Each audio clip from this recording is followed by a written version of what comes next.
मलिर इब्राहिम हैदरी में कायम निजी फैक्ट्री TTM की इंतजामिया ने लेबर कवानीन को पामाल करते हुए 72 मजदूरों को बगैर किसी पेशगी नोटिस के जबरी तौर पर मुलाजमतों से बरतरफ कर दिया। इस इकदाम के खिलाफ मजदूरों ने सख्त एहतजाज करते हुए फैक्ट्री के सामने मुजाहरा किया और धरना दे दिया, जिसके बायस इलाके में कशीदगी पैदा हो गई। मजदूरों ने सुलेमान इकबाल, मुबशर, नासिर सवाती और दीगर की क़यादत में फैक्ट्री इंतजामिया के खिलाफ शदीद नारेबाजी की।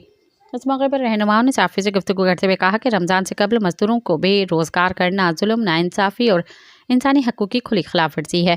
उनका कहना था कि इंतजामिया का ये इक़दाम लेबर कवानीन, आइन और मजदूरों के बुनियादी हक़ों के सरासर मुनाफी हैं। मजदूरों ने वज़ीर आला सिंध, महकमा लेबर सिंध और आला हुकूमती हुकाम से पुरज़ोर मुतालबा किया है कि लेबर कवानीन के इस खुली खिलाफ वर्जी का फ़ौरी तौर नोटिस लिया जाए, हर तरफ किए गए मजदूरों की फिलफोर बहाल किया जाए और उनकी वाजिबुल अदा रकम अदा की जाए और मजदूरों में पाई जाने वाली बेचैनी का खात्मा किया जाए।